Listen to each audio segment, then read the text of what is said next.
Hello everyone, আশা করি সবাই খুব ভালো আছেন। আজ যে ভিডিওটা দেখছেন সেটা জানুয়ারির শেষ সপ্তাহে। সপ্তাহান্তে 3 দিনের একটা লং উইকেন্ড পেয়ে প্ল্যান করলাম বেড়াতে যাব। কিন্তু কোথায় যাব, পাহাড় না সমুদ্র ইত্যাদি প্রভৃতি ভাবতে ভাবতেই বেশ কিছুটা সময় নষ্ট হয়ে গেল। যেখানে যাব ভাবি সব থাকার জায়গা দেখছি বুকড। শেষমেশ ঠিক হলো ওড়িশার দুবলাগড়ি যাব। সেখানেও দেখলাম জানেন মোটামুটি সব রিসর্টই সোল্ড আউট। অনেক খুঁজে শেষে বুকিং পেলাম এক জায়গায়। মনে অনেক সংশয় নিয়ে বুক করেছি, গিয়ে দেখি কেমন কি হয়। ইউটিউবের দৌলতে দুবলাগড়ি বা তার পাশের বাগদা বিচ এখন মোটামুটি সবারই চেনা। এখন প্রশ্ন হলো কিভাবে যাবেন। আপনি যদি বাই রোড আসতে চান তাহলে কলকাতা থেকে আপনাকে আসতে হবে খড়গপুর, আর খড়গপুর থেকে NH60 ধরে হলদিপদা থেকে বাম দিকে বেঁকে আপনাকে হাই রোড ছাড়তে হবে, আর সেখান থেকে মোটামুটি ওই 16-17 কিলোমিটার গেলে পৌঁছে যাবেন দুবলাগড়ি। আর আপনি যদি ট্রেনে আসতে চান তাহলে আপনাকে আসতে হবে বালাসোর স্টেশনে। সেখান থেকে অটো বা শেয়ার কার পেয়ে যাবেন এখানে আসার জন্য।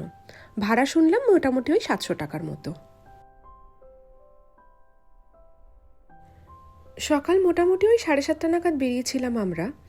টান এলে সময় লাগার কথা ওই 5 ঘন্টা, কিন্তু আমরা মাঝে একটু দাঁড়িয়েছিলাম, ব্রেকফাস্ট করেছি, মেয়েকে খাইয়েছি, তা করতে গিয়ে একটু সময় তো গেছে আর কি।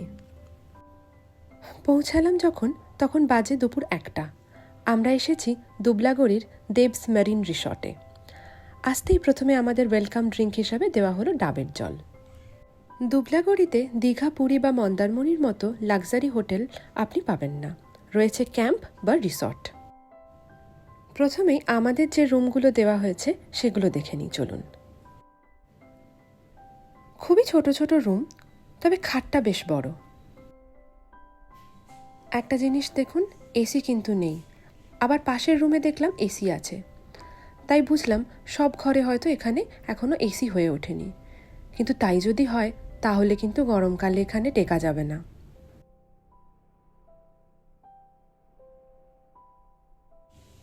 এদিকে একটা চেয়ার টেবিল আর ওদিকে একটা ওয়াশ বেসিন, ওপাশে রয়েছে একটা অ্যাটাচ বাথরুম।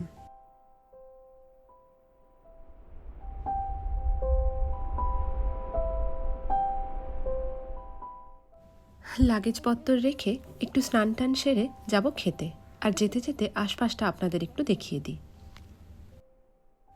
ও, স্নান করতে গিয়ে হলো এক বিপত্তি। জানা গেল এখানে প্রতিটা রুমে গিজার ফেসিলিটি নেই।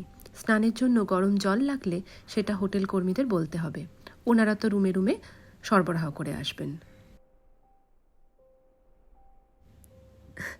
এই খরগোশটাকে পেয়ে জিনা দারুণ খুশি। এতদিন ওকেই সবাই খাইয়ে দেয়, এখন ও একটা খাওয়ানোর লোক পেয়েছে। তো যেটা বলছিলাম, গরম জলের সমস্যা। এবার ধরুন এখন তো শীতকাল, এখন সবার যেহেতু স্নানের সময়, তো গরম জল চাইছেন সবাই, তাই সময়ও লাগছে বিস্তর। যাকে চলুন এবার খেতে যাই। এখানে খাবারের জন্য আলাদা কোনো টাকা পয়সা লাগে না। লাঞ্চ, ডিনার, ব্রেকফাস্ট আর ইভিনিং স্ন্যাক্স সব প্যাকেজে ইনক্লুডেড। আর জানতে চান প্যাকেজ প্রাইস কত? জন প্রতি 1800 টাকা। এবার সেটার সার্ভিস অনুযায়ী কতটা যথাযথ সেটা তো সময়ই বলবে। প্রতিদিনের মেনু এখানে নির্দিষ্ট থাকে। অপশানে পাবেন কাঁকড়া, মাছ বা চিংড়ি। আজ যেমন আমরা সব মিলেমিশে নিয়েছি। রয়েছে ভাত, একটা সবজি, ডাল, ভাজা আর কাঁকড়া বা মাছ যার যা ইচ্ছে। আরও আছে চাটনি আর পাঁপড়। দুপুরে খেয়ে দিয়ে ভাবলাম এবার সমুদ্র দর্শনটা সেরে আসি। জিনা তো আসার সময় যা পাওয়ার নাপ নিয়েছে, এখন আর ঘুমোবে না। চারপাশে ঘন ঝাউয়ের জঙ্গল। এখানে নাকি রাতের বেলা শেয়াল আসে। বাবা, শুনেই তো আমার অবস্থা খারাপ। আর এরকম ঘন ঝাউয়ের জঙ্গল আমি অনেক দিন পর দেখলাম। ছোটবেলায় যখন দীঘা যেতাম তাও একটু আধটু জঙ্গলের অস্তিত্ব ছিল, কিন্তু এখন তো সব ইতিহাস হয়ে গেছে। সেসব জঙ্গল কেটে এখন তৈরি হয়েছে লাক্সারি সি ফেসিং রিসর্ট। এখানকার সমুদ্র আবার দীঘা পুরীর সমুদ্রের মতো নয়। জোয়ার ভাটার খেলার প্রভাবে এই সমুদ্র কখনো কাছে আসে, আবার কখনো দূরে যায়। এই দেখুন এখন যেমন সমুদ্র কত দূরে। সমুদ্র দূরে চলে গেলে এখানে বেরিয়ে আসে লাল কাঁকড়ার দল। দেখতে পাচ্ছেন কি দূরে ওগুলো সব বিছিয়ে রয়েছে লাল কাঁকড়া? ওদের কাছে গেলেই ওরা টুপটুপ গর্তে ঢুকে যাবে। এই দেখুন, এই বোধহয় পথ হারিয়েছে।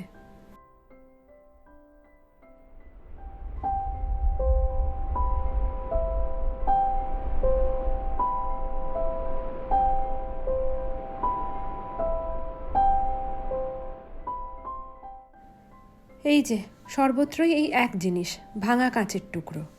এই টুকরো যদি কারোর পায়ে ঢুকে যায়, ভাবতে পারছেন কি হবে? যেখানে সেখানে পড়ে রয়েছে প্লাস্টিকের বোতল। দুবলাগড়ি বিচ একেবারে নির্জন একটা বিচ। এখন দেখুন, এই বিচে আমরা ছাড়া আর কেউ নেই।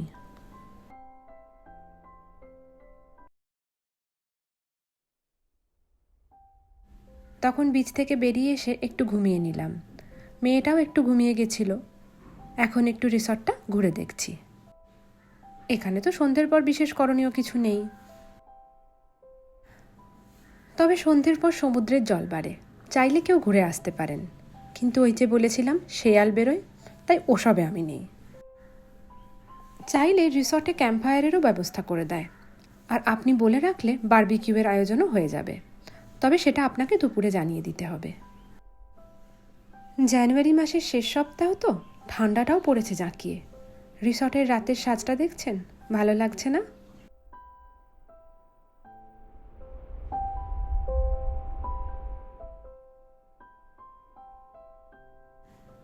সন্ধ্যেতে খাওয়া দাওয়াটাও কম হলো না। বারবিকিউ চিকেন, বারবিকিউ প্রন,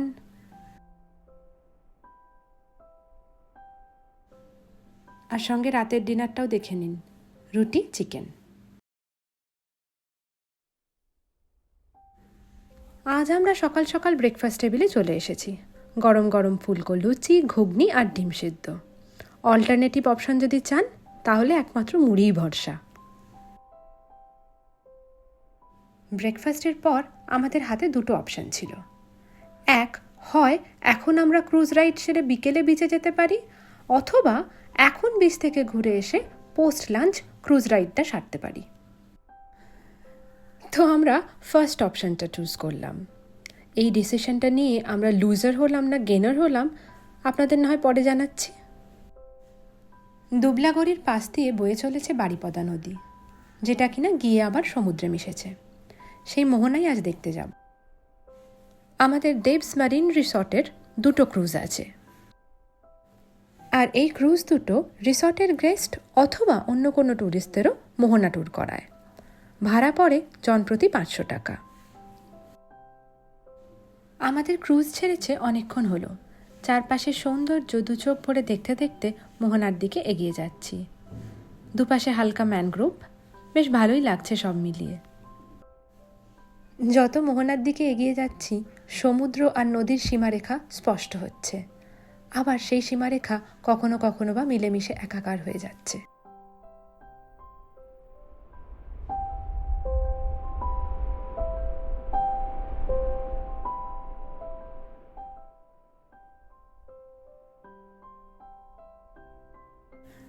ছোট্ট করে একটা ঘুম দিয়ে জিনা এখন একেবারে খোশ মেজাজে। কাল থেকে ওর ভোকাবুলারিতে নতুন একটা ওয়ার্ড সংযোজন হয়েছে, সমুদ্র।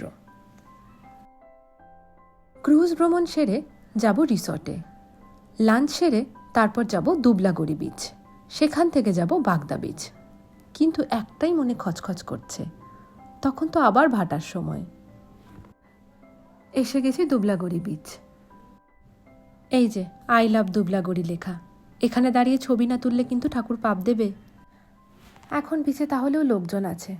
ওই দেখুন, একজনের তো আবার বন্ধুও জুটে গেছে। এখন তো ন্যাচারালি সমুদ্র ভাটার টানে অনেকটাই দূরে। সন্ধেবেলা সমুদ্র আবার অনেকটা কাছে আসে, কিন্তু ওই যে বললাম শেয়ালের ভয়। তাহলে কি সমুদ্র দেখতে এসে সমুদ্র দেখাটাই হবে না? আপনারা যারা দুবলাগড়ি আসবেন, তাদের জন্য আমার পরামর্শ হলো, চেষ্টা করবেন সকাল 8টা থেকে 9টা বা 11টা 12টা এই সময়টার মধ্যে আসতে। তখন সমুদ্র অনেক কাছে থাকে। এই বিচ বরাবর হেঁটে গেলে পাবেন বাগদা বিচ। দুবলাগড়ি আর বাগদা মিলে প্রচুর রিসর্ট হয়েছে। আগামী কয়েক বছরে ভারতের পর্যটন মানচিত্রে নতুন করে জায়গা করে নেবে এই স্থান, এটা আশা করাই যায়। তবে এখনও অনেক উন্নয়ন বাকি। রিসর্টগুলোতেও আরও অনেক সুন্দর ব্যবস্থাপনার প্রয়োজন। যাকগে, আজকের দিনটাও সব মিলিয়ে ভালোই গেল। কাল আবার কলকাতায় ফিরে যাওয়া। দিনের শেষে তবে মন খুঁতখুতটা রয়েই গেল। সমুদ্রটা সামনে থেকে কেমন লাগে দেখাই হলো না।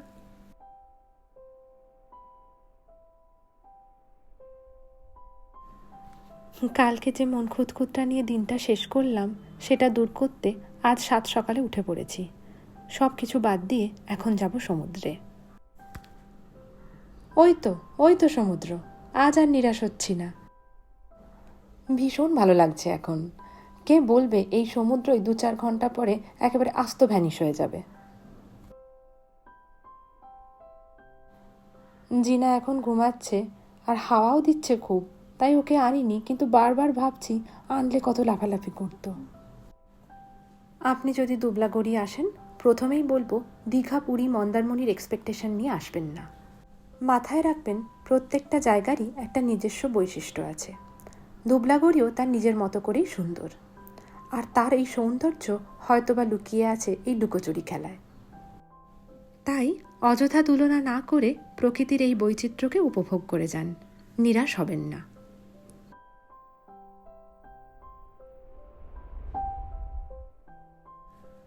ব্রেকফাস্ট করেই আমরা আজকে রওনা দেব।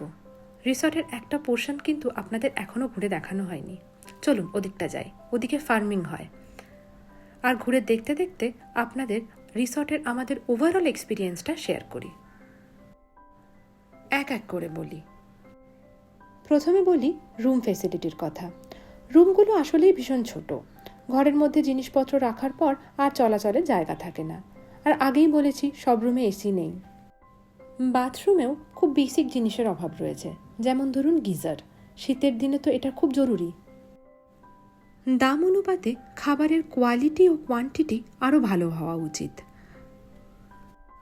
খাবারের ব্যবস্থাপনা আর মেনুর মধ্যে আরও কিছু বৈচিত্র্য থাকা উচিত বলে আমাদের মনে হয়েছে। শেষে আসি স্টাফ সার্ভিসের কথায়। রিসর্টের মালিক আর স্টাফদের বিহেভিয়ার সত্যি খুব ভালো, তবে সার্ভিস অনেকটাই স্লো।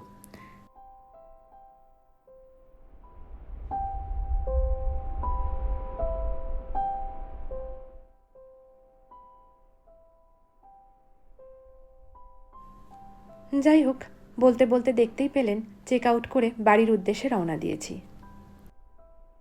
তো এই ছিল আমাদের উইন্টার রোড ট্রিপ। আমরা তো ভালোই এনজয় করেছি, আর আমাদের সঙ্গে ঘুরতে আপনাদের কেমন লাগলো কমেন্ট করে জানাবেন। ভিডিওটা যদি ভালো লাগে লাইক করবেন, কমেন্ট করবেন, আর আমার ছোট্ট চ্যানেলটিকে সাবস্ক্রাইব করবেন। ভালো থাকবেন। দেখা হচ্ছে আমাদের নেক্সট ট্যুরে।